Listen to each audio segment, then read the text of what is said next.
Where are you from? I'm from Miami. Okay. What high school did you go to? Coral Reef. Oh, I went to Braddock.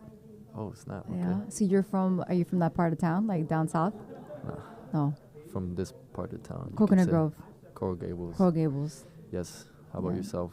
I'm from West Kendall.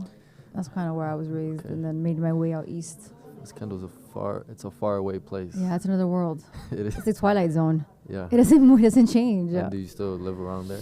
My family's there on Very cool. 152nd, but I Okay. live in the Gables now. There you go. I turned 18 and I'm like, gotta spread my wings. I just felt like it was time to kind of make For my sure. way out east, and then made my way out to Brickell downtown. I was a beach girl for like 8 years, and then I sold the house and then came back to the Grove and the Gables, and this is my happy place. Yeah, I love the Grove too. Yeah. It's impossible to be bored in the Grove, in my opinion. Yeah. There's always something to do. I was a Grove girl for like a couple years, Okay. and then last year I moved. And I shed a tear when I Right. was moving because I'm Oh. like, oh my God. But now now I'm in the Gables Right. and I'm happier than ever. I love the Gables. So I will say, Yeah. I mean, it's debatable, but it might be better than the Grove. I know. Fighting words. I mean, downtown Gables, there's so much to do. I really love it over there. So I think I could get on board with that. I think I could wake get on up board. happy. I'm like, oh, I can't believe I live in this amazing neighborhood. Like, it really is No, happiness. For sure. So you're doing luxury real estate. So what would qualify as luxury real estate, or like, is it single family luxury, or is it more like multifamily? Condos. It's condos. It's both. Like, I sell Okay, single cool. family homes, condos, investment condos. Okay. My average price point, I would say, is around $2.5-3 million. But being from Miami and starting from selling $100,000 condos, Yeah. I service all clientele. course. I'm never gonna say no. Yeah. But I would say most of my deals and most of my clients are around the above 2 million, 3 million mark. The rentals are above the $20,000 a month mark. Okay. But we service everyone. Yeah. Okay. Yeah. I feel like if you could sell a $2 million home, you could sell a $300,000 home for the most part, I would say. Yeah, and they're actually harder. The smaller deals are harder. Fair enough. Like, Fair enough, yeah. right now I'm working on a deal where it's like an $80,000 a month rental. Okay. And you would think that that'd be easy. Like, I'm sure we can just get a luxury home and that's it. But there's no inventory. And then once you get that price point, it's a lot pickier. So they don't like the furniture, they don't like the view, they don't like this, they don't like that. And when there's no inventory, you have to like really get to the hustle to try to find what they're looking for. Right. And they want to find it ASAP. They want a quick. So you have to go out of the box when it's kind of market when there's no inventory. You would creative. think that $80,000 there'd be some options. There are not many. Bal Harbor has like 2-3. Is Bal Harbor the main place that you're focused on at the moment? These specific clients want to be like in Bal Harbor, I see. Very which cool. is such a small neighborhood. There's not much inventory or buildings. So now we're going in the off market, right? We're going in some of the door knocking. We're sending Okay. out some flyers to Right. see if we have any potential Okay. landlords. Cold calls. Cold. I've done cold calls before. Yeah. I used to work for a political campaign. Oh boy. So, those weird calls you get from like the political I parties? hate them. I know, me too, though. I hang up on them now, but I feel bad because I was there Yeah. at one point.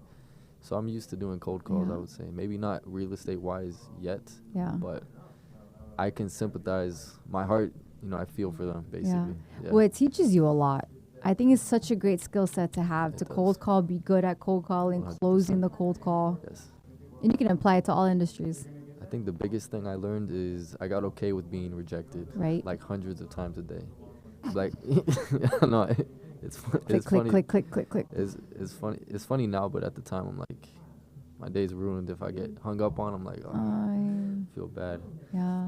It was a good experience though, for sure. I mean, I try to be nice about it, but sometimes it's like 10 a day sometimes. So I'm just See, like, I can respect that though. If Yeah. you don't want to talk, that's perfectly fine. If you're like polite with it, like, no, bye. Some people, it's just like, shut up, yeah. F you. Starts to hurt your feelings a little bit. Yeah. But yeah, it's all good. Yeah. So, So what industry do you work in now? right now, it's not really an industry, but I'm a lacrosse coach.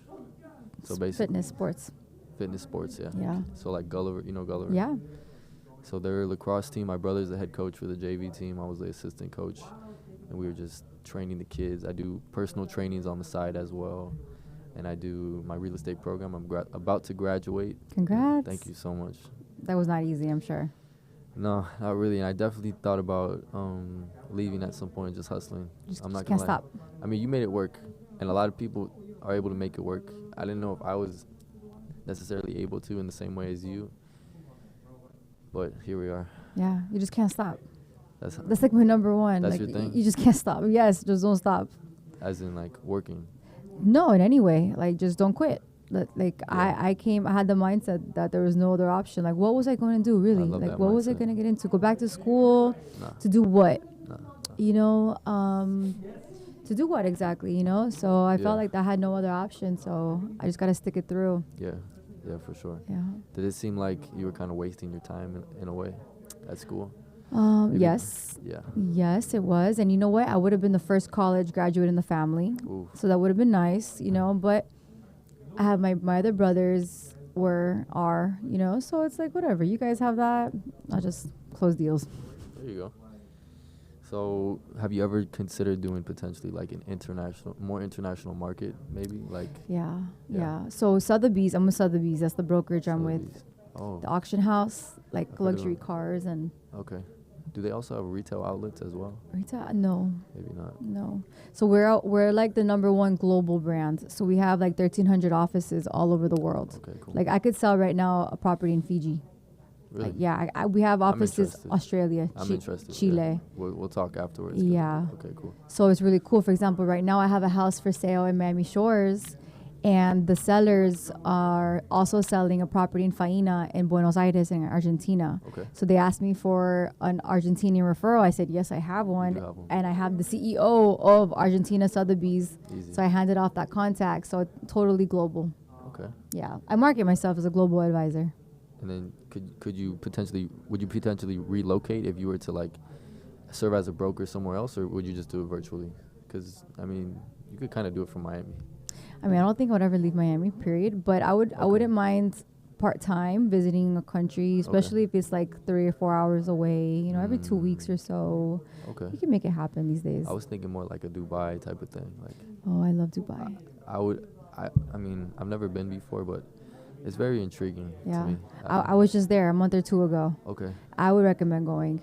Okay. I mean, what's the market like over? I know we probably have like 1 more minute left, to be honest. Okay, well, I actually visited several Sotheby's developments, and price per square foot is very similar to Miami. There's still more, I would say, appreciation and still more growth in Dubai. Mm. And Dubai has something called the Golden Visa, and they have all these visa incentives to buy properties. They don't have property taxes, so you pay a one-time fee and you're That's done. music to my ears. There's a lot of music to your ears. I was super impressed. Okay. They even have visas for your driver, for your nanny, for your maid. They're so advanced in Dubai. That's what I've heard. Super safe. That's what I've heard too. Yeah. So it's kind of like a no-brainer to locate there. For some people, I mean, some people it's not their vibe, but I have clients that have properties there, or they're like almost full-time, and they have properties over here. Like, okay, Dubai is definitely on the map. very nice. Miami, Dubai, Qatar. That's a good little triangle Oh, you can make right yeah. there. I would love to visit Qatar as well too. Well, when you go, you need to Definitely. go for like 2 weeks, because I went for 4 days and the jet lag was the worst thing on the planet. Yeah. We're good.